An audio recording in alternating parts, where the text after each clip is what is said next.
शतरूपायां त्रेश्य कन्याश्च जगिरे आकुति देवहूतिश्च प्रसूति एतवे श्रुतः। जैसे ही कपिल भगवान के जाने के बाद में श्री सुखदेव जी महाराज कहते हैं, हे राजन, जो मनु की 3 कन्याएं हैं, आकुति नाम की कन्या प्रजापति रुचि के नाम के साथ ब्याही जाती है, देवहूति मैया करदम जी को ब्याही गई, प्रसूति दक्ष प्रजापति को ब्याही गई, और ब्रह्मा जी के जो द्वितीय पुत्र अत्रि जी महाराज हैं उनके साथ में अनसुईया मैया का विवाह हो जाता है। जैसे ही अनसुईया मैया का विवाह हो गया, लेकिन अत्रि जी महाराज के कोई संतान नहीं हुई, तो अत्रि जी महाराज 100 वर्ष तक ऋक्षराज पर्वत में जाकर के भगवान की तपस्या करते हैं।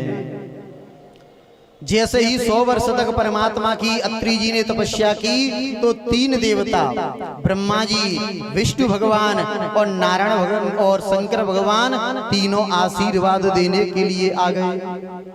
जैसे ही तीनों देवता आए कि हृष्ट पुष्ट तन भयउ सुहाए और मानो अवै भवन ते आए। जैसे ही जल छोड़ा, अत्रि जी से कहा, अत्रि जी वरदान मांग लो।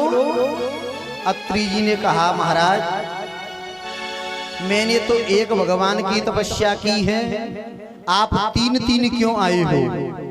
और ये बताओ प्रभु, अगर आप 3 आए हो तो 3 में से वो परमात्मा कौन सा है जिसकी मैंने तपस्या की है? तीनों देवताओं ने कहा, अत्रि जी महाराज, हम कहने में 3 हैं, देखने में 3 हैं, लेकिन वास्तव में परमात्मा एक है। ना वो निराकार है, ना वो साकार है, और भक्त की भावना में तदाकार है। और आज इस संसार में भी बड़ी समस्या फैली हुई है। कोई कहता है कि राम जी बड़े हैं, कोई कहता है नहीं नहीं कन्हैया जी बड़े हैं मुरली वाले, कोई कहता है डमरू वाले भगवान शंकर बड़े हैं, तो कोई कहता है धनुषधारी प्रभु श्री राम बड़े हैं। लेकिन एक बात बताएं कि छोटे बड़े तो जब हों जब परमात्मा 2-4 हों।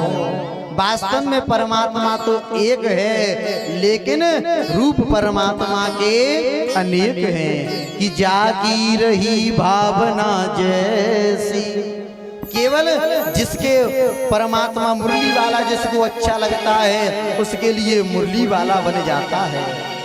एक राजा था, उस राजा ने प्रश्न किया कि बताओ कौन सा देवता बड़ा है? बड़े बड़े संत आए, बड़े बड़े अवलात्मा परमात्मा, बड़े बड़े महात्मा ब्राह्मण आए, लेकिन किसी ने उत्तर नहीं दिया। एक किसान बेचारा गरीब था, हल हाँक रहा था, उसको जैसे ही मालूम पड़ा उसने धोती कुर्ता पहने और राजा के पास आ गया। बताओ राजन क्या प्रश्न है? राजा ने कहा, मेरा प्रश्न है कि बताओ कौन सा देवता बड़ा है? राजा से किसान ने कहा, राजन तुम्हारे प्रश्न का उत्तर मैं इस नदी के उस पार में जाकर के दूंगा, पल्ली पार दूंगा। जैसे ही नदी के किनारे पहुंचे, राजा ने नाव मंगवाई और कहा कि ब्राह्मण देवता बैठिए और बताइए। तो ब्राह्मण ने कहा उस किसान भैया ने कि राजन इस नाव में नहीं बैठेंगे, ये नाव नई है। राजा ने कहा दूसरी मंगवाओ। जैसे ही दूसरी नाव आई तो उसने कहा, राजन इसमें भी नहीं बैठेंगे, ये नाव पुरानी है। तीसरी नाव आई, राजन इसमें नहीं बैठेंगे, इसमें लकड़ी ज्यादा लगी है। चौथी नाव मंगवाई, राजन इसमें लोहा कील ज्यादा लगी है, इसको भी हटाओ। अब जैसे ही 10-20 नाव मंगवाई, बार बार मना कर देता है। राजा ने तलवार निकाली और कहा, क्यों पंडित जी, तुमको नाव से क्या मतलब है कि नई है या पुरानी है? किसी नाव में बैठ जाओ वो तुमको पल्ली पार कर देगी। तो किसान भैया ने कहा राजन तेरे प्रश्न का वही उत्तर है, तुम किसी एक देवता को पकड़ लो, वही भवसागर से पार कर देगा। इस चक्कर में मत पड़ना कि राम बड़े हैं या कृष्ण बड़े हैं, दुर्गा जी बड़ी हैं या शंकर भगवान बड़े हैं। आप किसी एक देवता को पकड़ लो, किसी एक देवता की शरण में चले जाओ और वही आपको भवसागर से पार कर देगा। आज जैसे ही अत्रि जी महाराज के यहाँ पे तीनों देवताओं ने कहा कि हम अत्रि जी कहने में तीन हैं, देखने में तीन हैं और वास्तव में परमात्मा एक है। एक महात्मा जी भजन कर रहे थे राम जी का, छोटा सा बालक आया और बालक ने आकर के कहा बाबा किसका भजन कर रहे हो? महात्मा जी ने कहा बेटा राम का भजन कर रहे हैं। लड़के ने कहा बाबा कौन से राम का भजन कर रहे हो? महात्मा ने माथा पीटा कि राम ही भी दो चार होते हैं। लड़के ने कहा महाराज चार राम को तो मैं जानता हूँ। कौन कौन से? कि एक राम दशरथ घर डोले और एक राम घट घट में बोले, एक राम का सकल पसारा और एक राम सब जगते न्यारा। बताओ बाबा ये चार राम हैं, इनमें से कौन से राम का भजन कर रहे हो? उन्होंने कहा बेटा ये तो बाद में बताएंगे, पहले ये बताओ तुम्हारे पापा कितने हैं?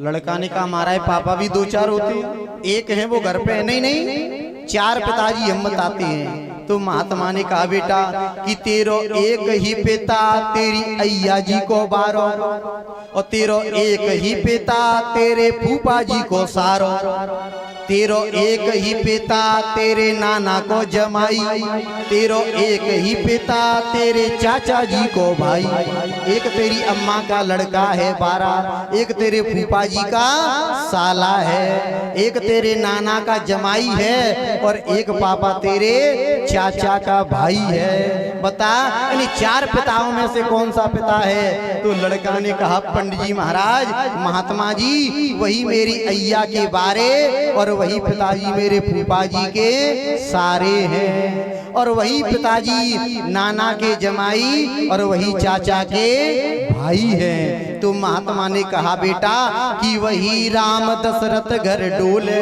और वही राम घट घट में बोले और वही राम का सकल पसारा और वही राम सब जगते न्यारा।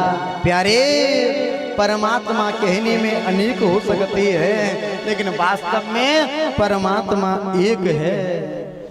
आज तीनों देवताओं ने आशीर्वाद दिया। ब्रह्मा जी के आशीर्वाद से चंद्रमा नाम का लाला पैदा हुआ और शंकर भगवान ने आशीर्वाद दिया कि दुर्वासा नाम का पुत्र पैदा होता है। विष्णु भगवान ने आशीर्वाद दिया दत्तात्रेय नाम का बालक पैदा हुआ और तीनों देवता वहां से चले जाते हैं।